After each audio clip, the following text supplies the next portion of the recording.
Olá, temos aqui um assunto muito sério a tratar, exatamente sobre a morte supostamente relacionada ao piridifenol que ocorreu em São Paulo. Bem, é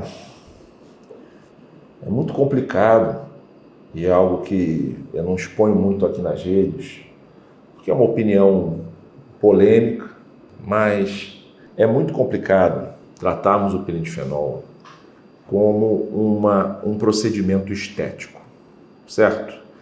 Desde que o fenol foi lançado, ele já foi classificado como um procedimento cirúrgico. Ele é uma quimiocirurgia. Então nós não podemos reduzir o fenol a um procedimento simplesmente simples. E apesar da simples aplicação, ele, como qualquer outro procedimento cirúrgico, tem sim os seus riscos, certo? E esses riscos, eles são diminuídos justamente com estrutura e com conhecimento. Então não tem como conseguirmos abrir a possibilidade de um piridifenol ser realizado por não médicos, certo? Então, infelizmente no Brasil, não existe ainda a lei do ato médico, que é algo que deveria ser levado à frente. Porque a lei do ato médico daria ao Conselho Federal de Medicina a possibilidade de dizer o que é ato médico e o que não é ato médico. Como não existe lei que fale o que é ato médico e o que não é ato médico, ocorrem essas multi-interpretações de conselhos dizendo que os seus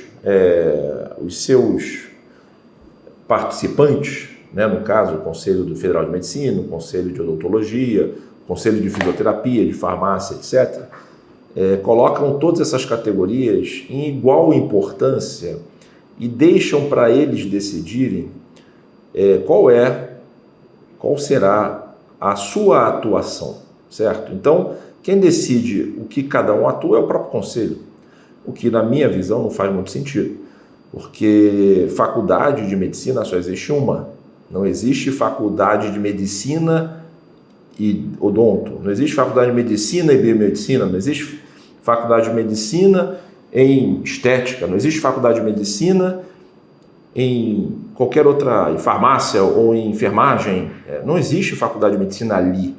A faculdade de medicina é só uma. E essa faculdade de medicina, ela leva 6 anos para ser concluída, existe uma série de pré-requisitos de matérias que são exclusivas da nossa faculdade, de entendimentos que são exclusivos da nossa faculdade, de linkagens que são exclusivos da nossa faculdade. Não adianta você ter um conhecimento específico sobre uma área e não ter o conhecimento da outra área para fazer esse link e entender o contexto de um ser humano, que é justamente para isso que existem os especialistas de outras áreas, os farmacêuticos, os dentistas, os fisioterapeutas, os biomédicos principalmente, que de médico só tem o nome, né, porque não tem nada de biomédico, né, na sua formação, certo? De médico na sua formação. Então, para mim, essa infeliz morte desse garoto, né, de 27 anos, cara, ele só denuncia uma hipocrisia que nós estamos vivendo hoje com relação ao ato médico que está sendo realizado por não médicos. A estrutura que nós fazemos no piridifenol é uma estrutura que envolve, no mínimo, a presença do médico, de uma equipe de enfermagem, de um suporte à vida, de um suporte à emergência, situações emergenciais, monitoramento, que isso é o mais importante. E principalmente, não é só monitorar, você tem que saber o que fazer quando alguma coisa dá errado, certo? Eu dou aula sobre piridifenol, para colegas médicos, né? Dou aula sobre piridifenol. E na minha aula, uma das partes mais importantes em relação à toxicologia do peeling.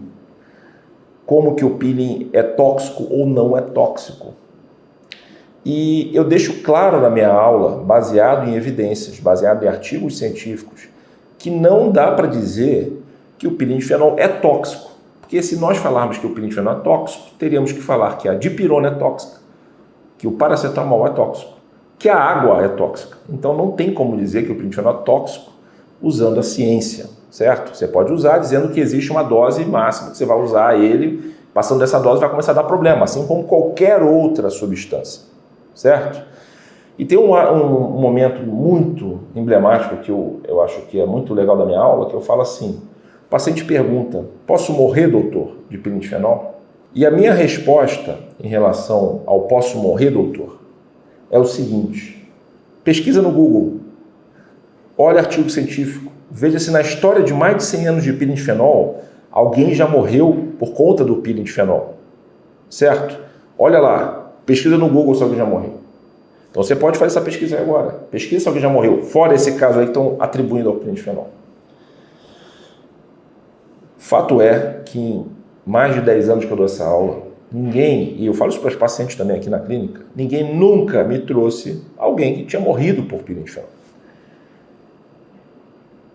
O caso que estamos tratando aqui, do rapaz de 27 anos, está muito ainda estranho para mim.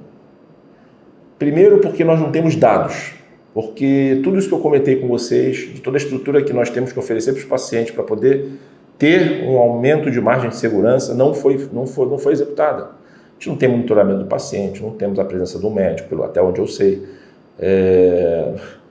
Quer dizer, foi absolutamente tudo negligenciado. Então, saber a causa dessa morte, a gente vai ter que esperar os laudos, etc., para poder entender melhor. Hipóteses, quais são na minha cabeça? O pilinfenol causa ardência, e essa ardência tem que ser muito bem controlada, porque senão ela pode chegar próximo ao insuportável. Nós usamos aqui na clínica, em média, o equivalente a uma ou uma ampola e meia de morfina, que é aquela droga mais forte, uma droga bem forte que se usa para dor, né? Usou-se muito na Segunda Guerra Mundial, você via nos filmes lá, o cara lá com dor, tinha sido impactado lá, tinha sofrido lá um tiro, e o cara vai lá com aquela ampolinha, vai lá, joga nele, a pessoa, né? Obviamente aquilo lá não é tão daquela forma, mas dá um alívio imediato da dor, certo? Então, nós usamos morfina, usamos derivados da morfina, outras drogas, para justamente compensar a dor que o fenol causa, que é normal sentir dor com o pilinfenol. É um dos para-efeitos normais. Só que se você não controlar bem essa dor, você pode, dependendo da pessoa, ter algumas consequências, certo? Você pode ter aumento de pressão. Esse aumento de pressão pode ser muito, muito grande. Você pode ter um colapso nervoso. Esse aumento de pressão pode gerar acidentes vasculares cerebrais, pode estourar um vazio no seu cérebro e você morrer em decorrência do AVC, do acidente vascular cerebral. Você pode ter uma condição que se chama choque neurogênico, por dor. Simplesmente você vai lá e faz uma vasoplegia, choca, cai no chão e você pode, sim, por conta do choque neurogênico, evoluir para parada cardíaca e morte. Então, os relatos que eu li foram que o paciente estava com muita dor antes do ocorrido, certo? Então essas duas hipóteses para mim podem ser levantadas. Infarto agudo do miocárdio? Pode ser também, se a pessoa tiver uma predisposição. Infarto agudo do miocárdio, por conta justamente dessa ardência absoluta, absurda, etc. Agora, eu não consigo imaginar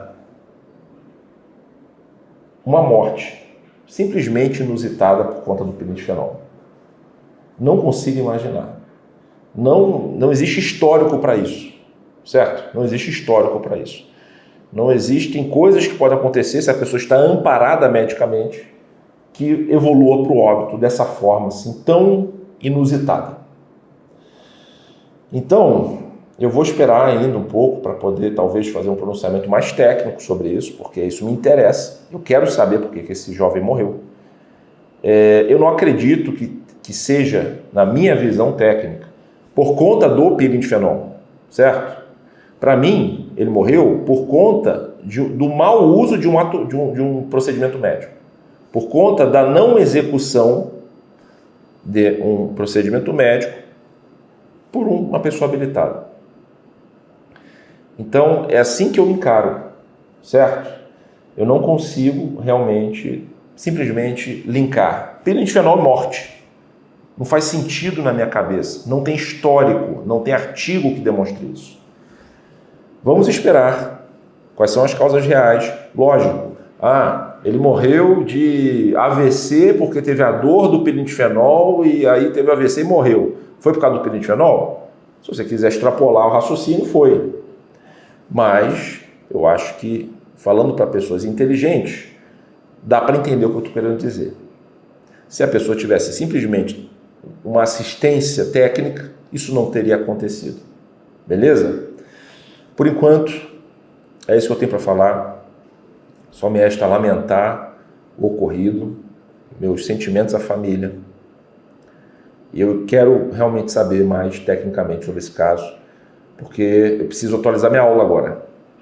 Preciso explicar, num caso desse, o que a gente pode fazer para evitar. Porque para mim, quando acontece uma fatalidade dessa, a única coisa que sobra para a gente é um aprendizado. Nós temos que entender o que aconteceu para que isso nunca mais volte a acontecer. Tá bom? Obrigado. Até mais.